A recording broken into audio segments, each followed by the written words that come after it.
Hey, this is Cullen Bunn, and you're on Comics Online.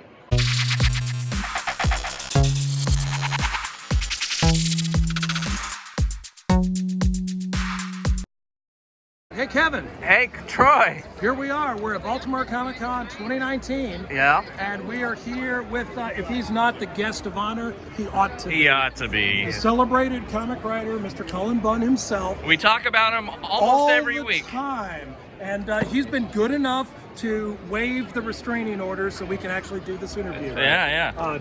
Just for temporarily. Temporarily, right. So, Mr. Bunn, thank you for this opportunity, and if at all possible, if you could just say a few words to our listeners, viewers, about Dark Ark After the Flood and this new Knights Temporal. Yeah, so Dark Ark After the Flood, it's the second series in the Dark Ark series. So if you're not familiar with Dark Ark from Aftershock, it is it's pretty much what you might think from the title. We all know the story of Noah's Ark, but Dark Ark is the story of the other Ark. The one that was full of all the vampires and the werewolves and the goblins and the hellhounds and the dragons and everything else that wasn't supposed to survive the flood. So it's a story about a vessel at sea full of monsters.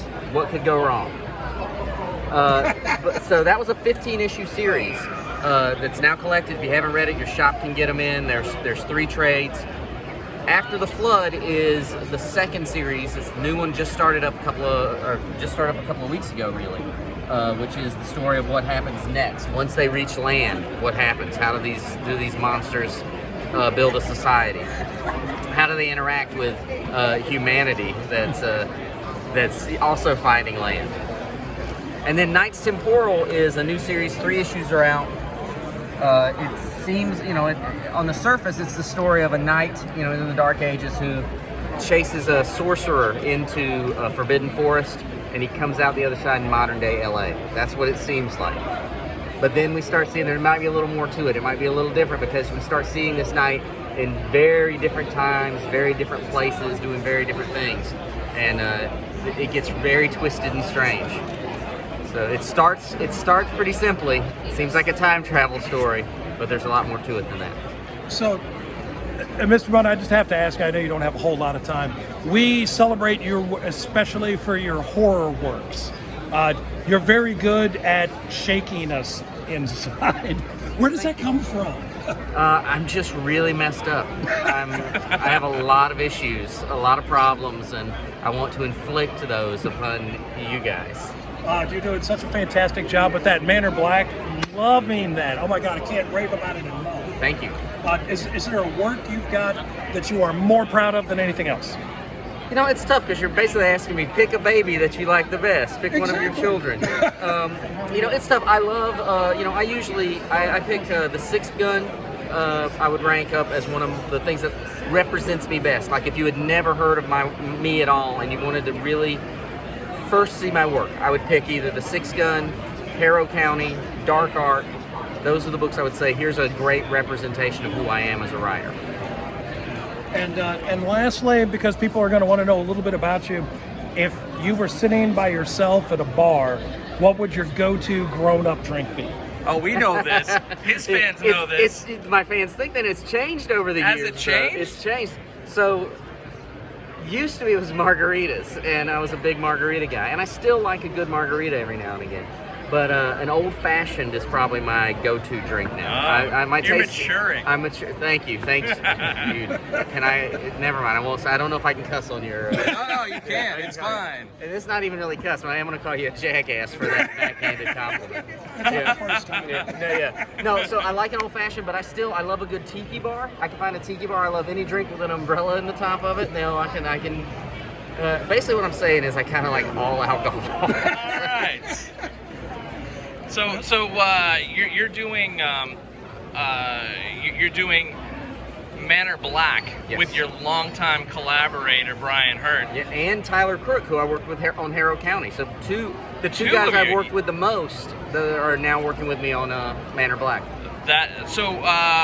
How long is that story projected to go? You know, it all depends. So it's an initial 4-issue limited series. Yeah. But we've always pictured it as a series of limited series. Sure. So we're already working on the next one.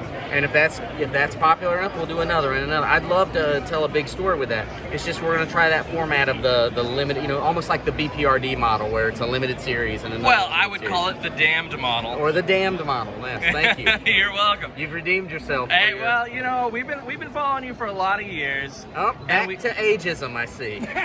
You see, We've been following you for a lot of conventions. all right, I can take that one. You so when it comes to you and Brian, do you have any other collaborations that you're gonna get together with? We absolutely do. We're still working on a lot of stuff. As far as I'm concerned, Brian and I will always be working on something together.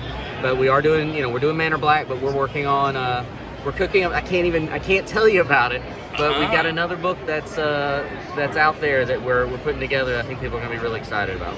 Excellent. And now, when it comes to the your other stuff, you've always got something in to do with the big publishers as well. Do you have anything coming out with them as well? So right now I'm working with Valiant on a couple of things, and that's where I'm focusing my efforts. I have a couple of projects with Valiant that we're right next to them, and they're already shooting death glances my way. I'm not allowed to say what those projects are. I can only say that there's a couple of things in the works. Well, we're big Cullen Bunn fans, and we're big Valiant fans as well. Awesome. So we're really looking forward to learning more about that. Can you give us a month estimate when you can tell us? I can't. I mean, there's like I said, there's a couple of things. I don't know when they're going to announce those, and I can't step on their toes. All right. I am working on Roku, a limited series for Valiant.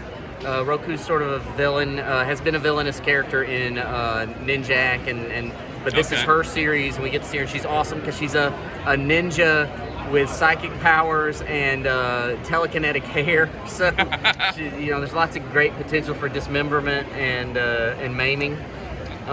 Good. Yes. So that goes along with your usual thing. Yes. So you do